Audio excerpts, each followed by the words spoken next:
2025년 7월 17일 목요일 돈다방 미쓰리 시작하겠습니다. 자, 최근 돈다방 미쓰리가 많이 빠진 것 같죠? 전문가시나 주 초반에 방송도 안 올려 도대체 뭐하나? 라고 생각하실지 모르겠습니다만 저는 지금 뉴욕 증시에 굉장히 충실하게 적응하고 있습니다. 물론 돈다방 미쓰리는 월요일 방송이 원래 없었고 화요일부터 월요일 뉴욕 증시를 가지고 와서 여러분들한테 리딩을 해드리는 방송이지만 최근 트럼프는 뉴욕 증시를 어떻게 가지고 놀고 있냐 하면 주 후반에 악재가 나오고 그게 트럼프가 던지든 무디스가 던지든 아니면 이란과 이스라엘의 국지전이 벌어지든 어쨌든 시장이 불편해하는 악재는 주 후반 금요일날 까꿍하고 튀어나옵니다. 그리고 뉴욕 증시는 주말을 보내면서 긴 호흡으로 침착함을 유지하다가 그 다음 주 초반에 지난주 금요일날 발생했던 재료를 열심히 소화시키고 극복하려고 합니다. 그 덕분에 뉴욕 증시는 잘 버텨주고 있습니다. 제가 왜 버텨주고 있다라고 표현을 하냐면 지금 뉴욕 증시에는 미국 경제가 없습니다. 그리고 지금 미국 주식시장, 뉴욕 증시에는 미국 주식시장도 없습니다. 왜냐? 7월 15일 화요일 뉴욕 증시를 보면은요. 6월달 미국의 소비자 물가 지표가 전월 대비 상승해서 다우지수가 1%에 가까운 하락을 했고 S&P 500도 하락을 했음에도 불구하고 뉴욕 증시는 오로지 나스닥에 상장되어 있는 엔비디아가 중국 수출 제한 조치 해제를 당했다. 수혜가 기대된다. 그래서 엔비디아가 올랐고 나스닥이 상승했다라는 거에만 포커스를 맞춰 놓습니다. 그리고 고작 나스닥도 7월 15일 화요일 날 0.18% 올랐습니다. 제가 며칠 전에 트럼프의 발언과 그리고 뉴욕 증시의 상관관계를 허접하게나마 유튜브 커뮤니티에다가 올려드렸다고 말씀드렸잖아요. 하나 더 추가해야 될 것 같습니다. 자, 오늘 거기에 대한 이야기를 해드릴 거고요. 7월 14일 월요일, 7월 15일 화요일, 7월 16일 수요일 뉴욕 증시 마감 현황을 쭉 읽어드릴 텐데 지금 패턴이 변한 게 없습니다. 지금 미쓰리는 트럼프의 뉴욕 증시를 가지고 노는 패턴에 잘 적응하고 있고 만약에 트럼프가 어찌할 수 없는 악재가 나오든 아니면 트럼프가 패턴을 바꾸든 저는 발빠르게 움직일 겁니다.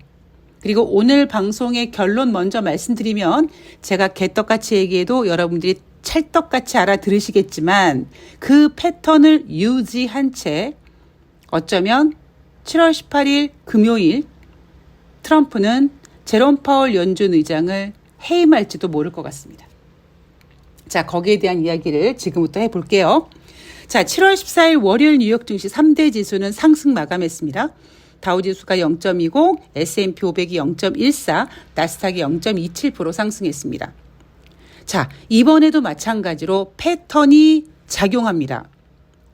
7월 12일 트럼프는 유럽과 멕시코에 30% 관세 부과를 하겠다라고 발표를 했습니다.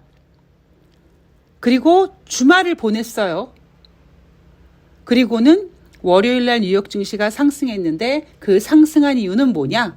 주말을 보내고 호흡을 좀 길게 생각해 봤더니 트럼프 패턴이야 저거.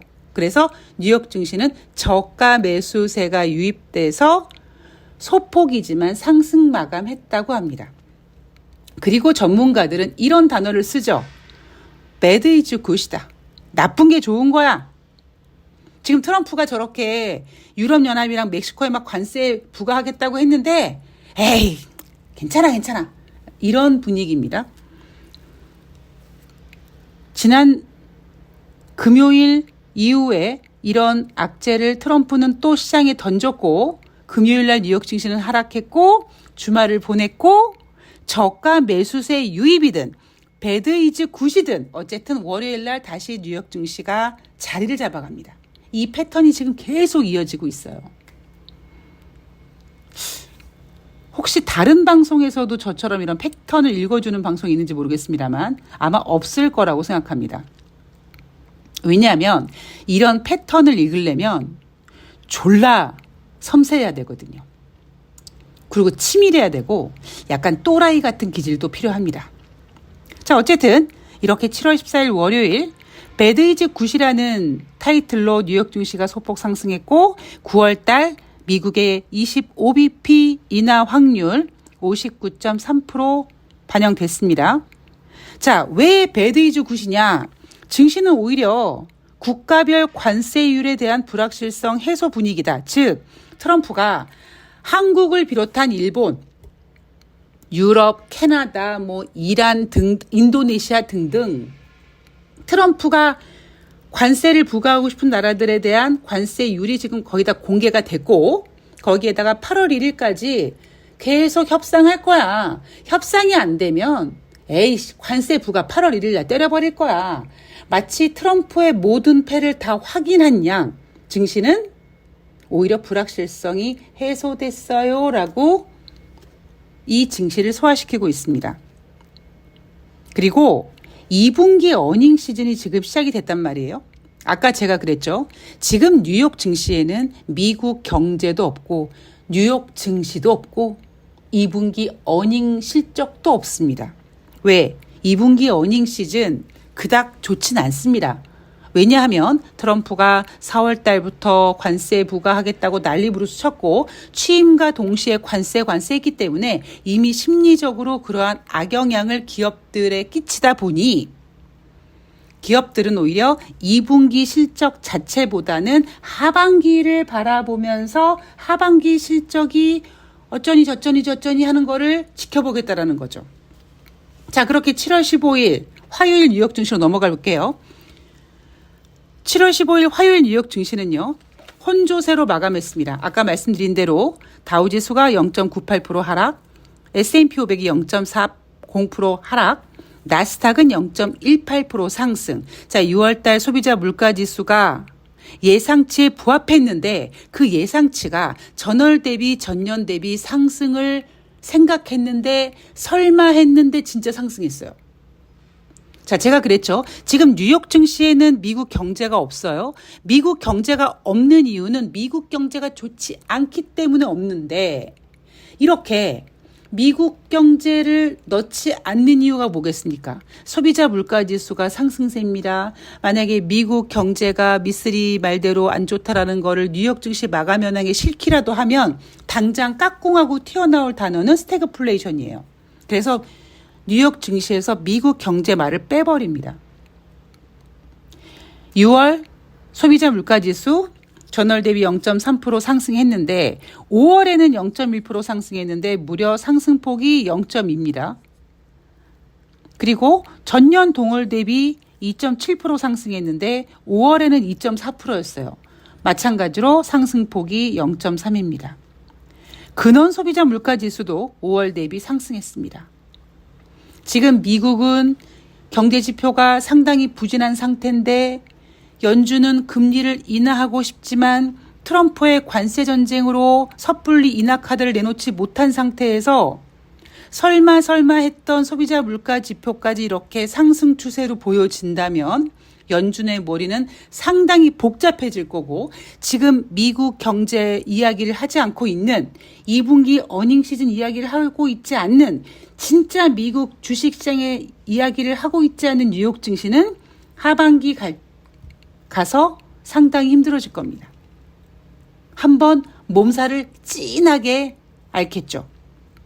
그리고 또 하나 소비자 물가지수가 상승하니까 이거 관세 여파가 가시화되니까 산업 전반의 투자 심리가 악화된 거 아니야? 이런 해석을 했고요.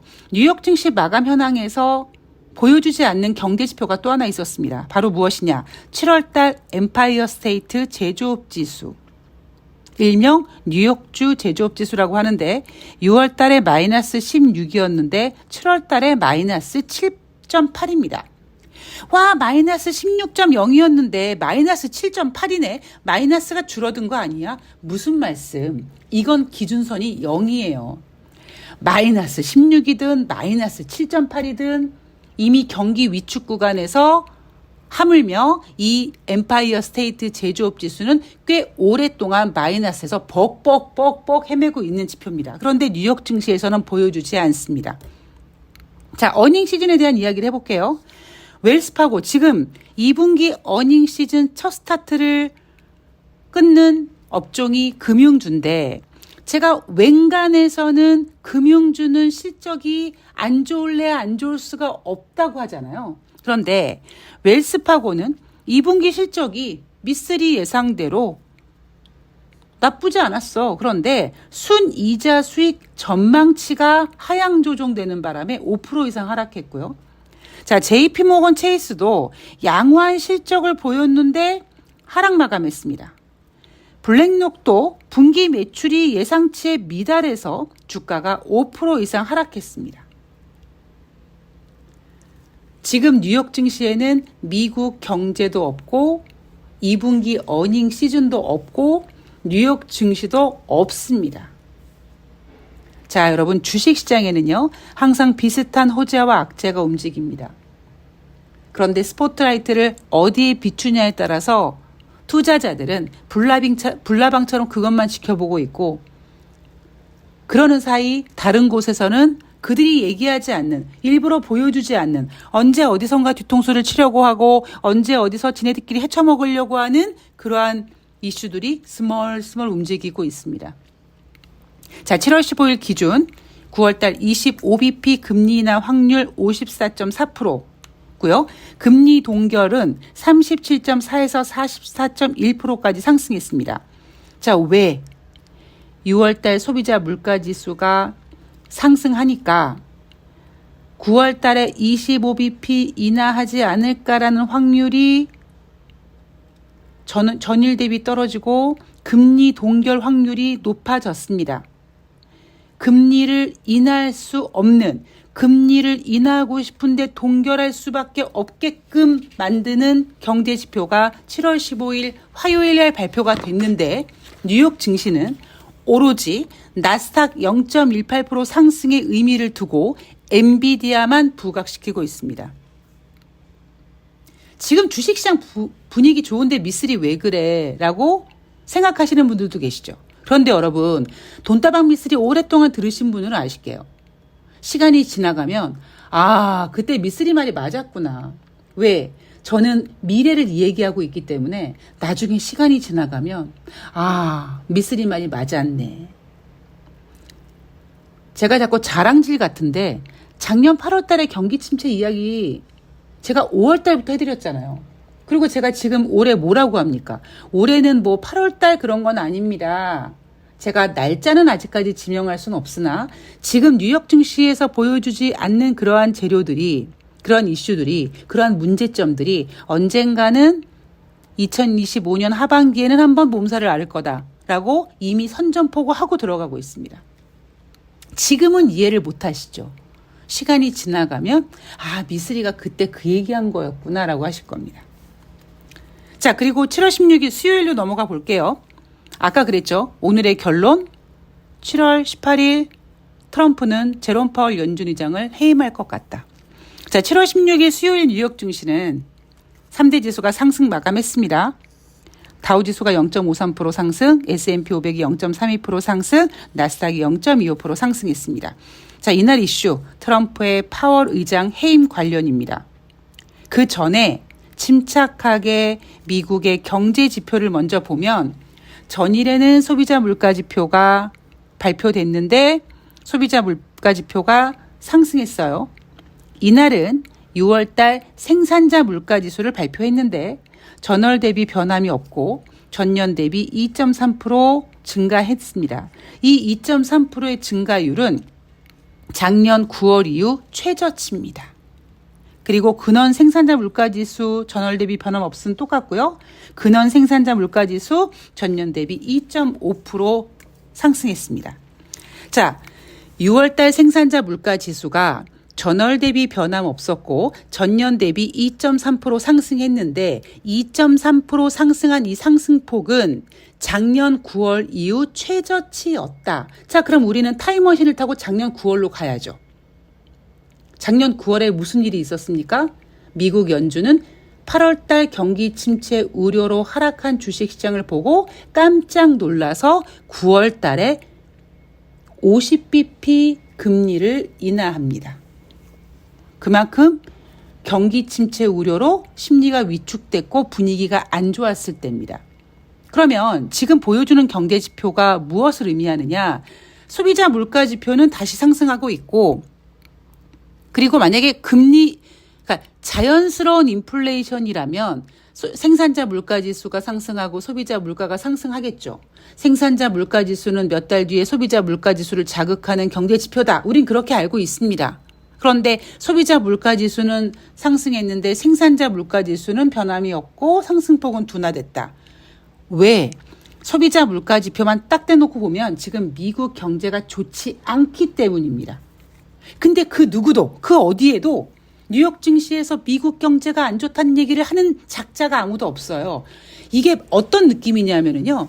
마치 2018년 연말에 오직 미쓰리만 저만 2019년도 미국 금리 인하할 거려? 라고 외쳤던 거와 똑같은 상황입니다, 지금.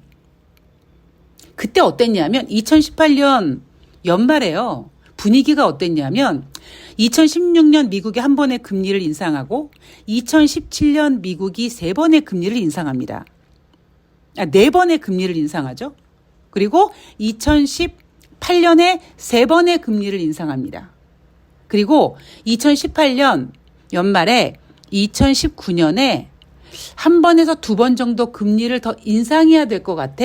그러면 인플레이션이 잡힐 것 같아.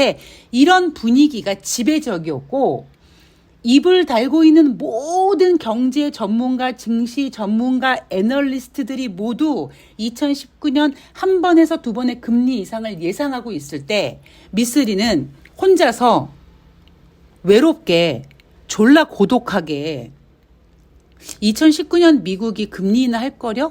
라고 혼자 떠들어댔습니다. 결국 2019년 누구 말이 맞았어요? 제 말이 맞았어요. 마치 지금 여러분 미국 경제 좋지 않다고요 라고 외치는 게 저 혼자인 것 같아요. 굉장히 외롭습니다. 자, 트럼프의 제롬 파월 연준 의장 해임 얘기를 해볼게요.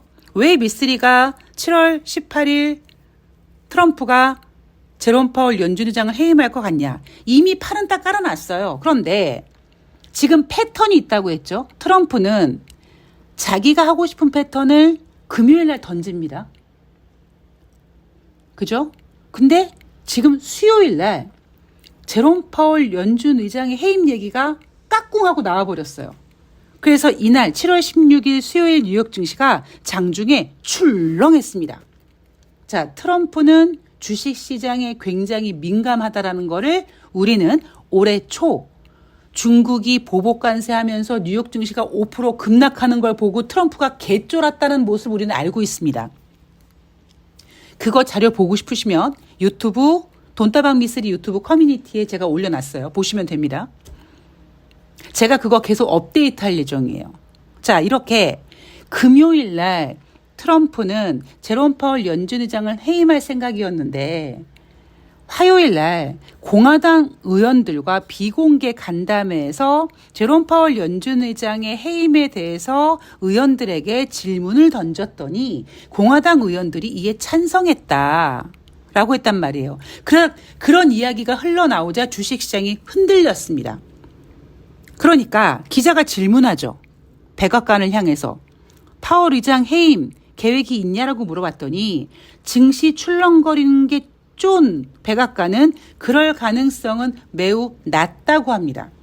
없다고 하지 않고 낮다고 합니다. 이놈의 매우 낮다라는 한마디 때문에 감사하게도 뉴욕 증시는 다시 반등 모드를 잡고 상승 마감했습니다. 일단 상승시켜 놓고 트럼프는 뭘 할까요? 제롬 파월 연준 의장을 아마도 금요일 날 해임하지 않을까 생각합니다. 트럼프는요. 제니 옐런 재무장관이 제롬 파월 연준 의장 전에 연준 의장이었죠. 대부분 미국의 연준 의장은 재임을 합니다. 그런데 트럼프는 제닛 옐런 의장을 자르고 지 스스로 제롬 파월 연준 의장을 앉힙니다. 그리고 바이든은 연임을 시켰어요.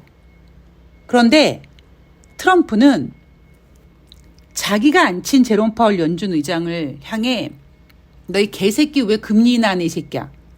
이렇게 금리 인하를 압박하고 있고 말을 안 들으니까 이제 해임 얘기를 나오고 있는데 이래저래 들리는 얘기가 뭐 99% 해임할 것 같다. 이미 뭐 다음 연준 의장은 지금 연준 위원 중에 금리 인하를 얘기하고 있는 무슨 월러 이산이 누구니 구체적으로 나오고 있습니다. 이런 모든 이야기가 구체적으로 나왔는데 증시가 흔들리니까 제롬 파월 연준 의장 해임 이야기가 가능성이 낮다라고 쏙 들어갔는데 트럼프는요. 지가 꼴리는 거는 해야 되는 거고 지가 하고 싶은 거는 힘이 있는 한 다 하고 싶어 하는 애예요.